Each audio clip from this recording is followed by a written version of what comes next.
But I think people need to understand what's going to happen, because clearly none of these are being implemented. And even if people don't agree with your solutions, they've got their own. Nothing but everything for Wall Street, into the black hole, everything clearly Pentagon, Northcom standing by to deliver us directly into the maw. And we've got Zoellick, warns stimulus sugar high won't stem unemployment. So what's this doublespeak? Top neocon World Bank President Robert Zoellick, literally an Israeli agent publicly, warns policymakers that fiscal stimulus plans are insufficient to turn around the real economy, and rising joblessness threatens to set off political unrest across the globe. And then he goes on, so why are they making statements about political unrest knowing it's going to happen when they've engineered the policies knowing it would do that? Well, there has been a lot of political unrest. There's been a big ferment in the trade union movement in Europe. There have been various kinds of riots and things like this around the world. And that's why I'm saying the program is absolutely critical. In other words, you can get a mass movement going under these circumstances, but if the Democratic Party collapses, you've got to have an actual program to get out of the depression. I would say that's the golden question of right now. In other words, the most precious wisdom in the world is, how do you actually get out of a depression? And I believe I know, and that's what I put into this book, Surviving the Cataclysm, which people can get from Progressive Press, and then I hope soon from you. Yeah, folks, just Google Surviving the Cataclysm, Webster Tarpley. Look, resistance, okay? A couple of other things going around.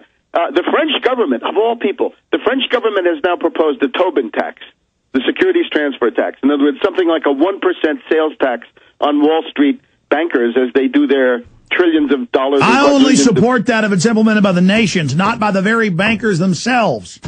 Well, it's implemented against the bankers themselves. They're the ones who pay it. No, but you understand the UN and the bankers have been proposing a Tobin, but on our money transfers to bring in a global model. On derivatives, on the rest of their speculation. Another example, the banks now, they have now bid the price of oil up to $67, $68. Now, remember who this is. This is Goldman Sachs and Morgan Stanley, and they operate through the London ICE exchange. You can see it. They did it last year. They got it up to $150, $160. They're trying to do it again. So that's their thanks. You bailed them out with the TARP. Your tax money went to Goldman Sachs and Morgan Stanley, which are now banks. But, of course, as zombie banks, the only thing they do is derivatives and proprietary And now trading. they're going to jack up energy so they all make tens of billions. They've got to drive the price of gasoline and oil up to make some of these crazy windmills look more plausible. So that's what they're doing. By the middle of last summer, you were paying $1 for every gallon of gas. $1 went to Goldman Sachs and Morgan Stanley alone. So if you don't like that, what you got to do is take measures to stop speculation. 100% margin requirements, position limits, and special status for speculators, which is inferior to the status of users and hedgers. Now, the other aspect of it is a political resistance. And I don't know if you've talked about Sri Lanka, but this seems to me to be very, very, very interesting.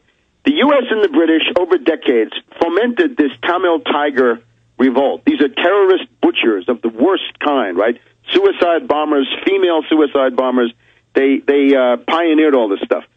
The question now is the Indian Ocean as the Chinese lifeline, right? The Chinese need to get oil from the Persian Gulf, oil from Sudan, raw materials from Africa. So the Indian Ocean, the Ark of Crisis, in Brzezinski's terms, is now a key place. In the middle of this, you had this terrorist army sponsored by the U.S. and the British, the Liberation Tigers, and they have now been annihilated. Their chief, this guy Prabhakaran, has been liquidated. And what you saw, a very interesting epiphany, right? The moment where you really see what's what in the world. As the Sri Lankan army closes in on these awful, awful terrorists, the British Foreign Secretary, David Miliband, and the French Foreign Minister, Bernard Kouchner, come forward and say, oh, no, this is terrible. It's a humanitarian catastrophe. We've got to have a ceasefire. Ceasefire means that the Tamil Tigers escape and live to come back and kill and have more suicide bombers another day. But that's just like using Al-Qaeda to attack the Serbs, and then on this airplane in Iran, they find the bomb. Iran's on record saying the U.S. is using Al-Qaeda to attack them. The White House admits under Bush and Obama they're using Sunnis to destabilize Iran, and then the news has the nerve to say that Shiite Iran is Al-Qaeda. I mean, how dumb. Don't people know that Al-Qaeda is the U.S. British government?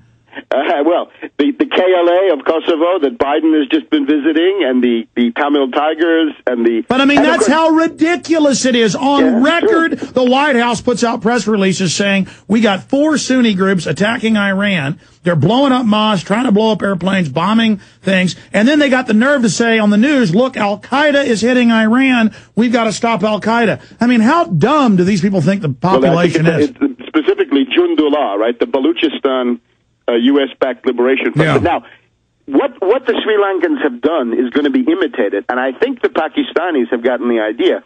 Now, the reason that Obama wants... I'm going to stop you again. Pakistan president goes on and says, we're with Al-Qaeda. You created Al-Qaeda. You're using the Taliban to isolate our cities. You're overthrowing us with your Al-Qaeda. And, boy, they didn't like that, did they?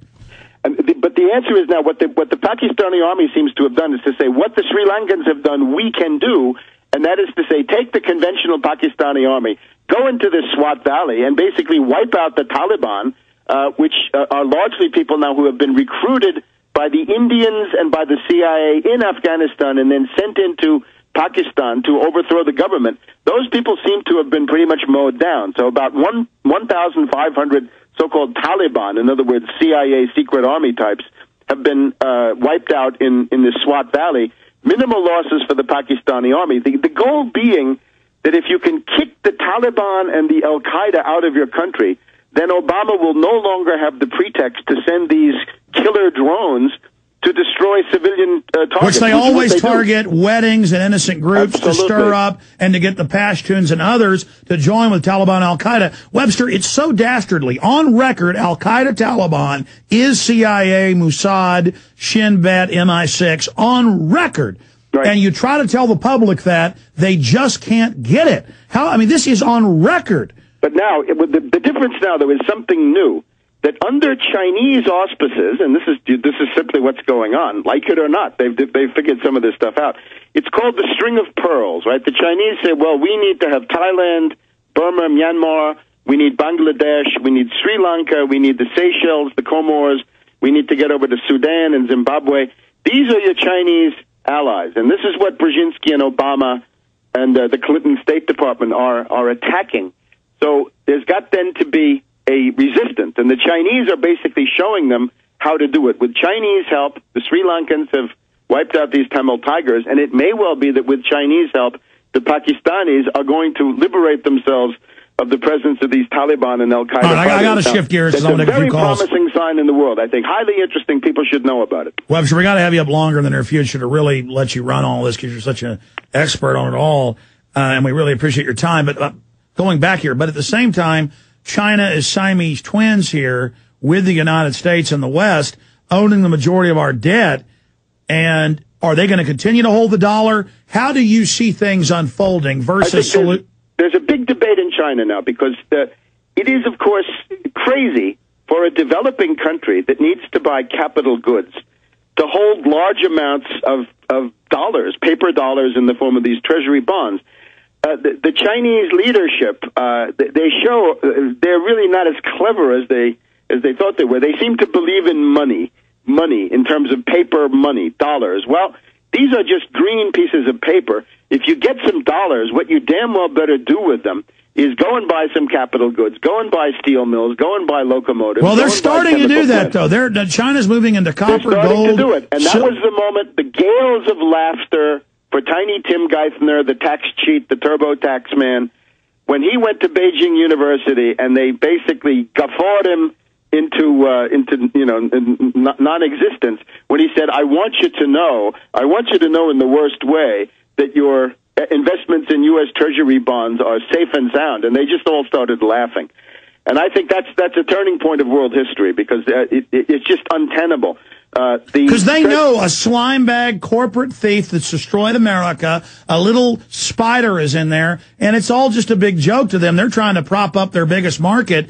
But, I mean, I think the decision has been made globally that it's the end. And I guess we'll just be ruled by a bunch of Geithners and Summers and Rubin running around with military.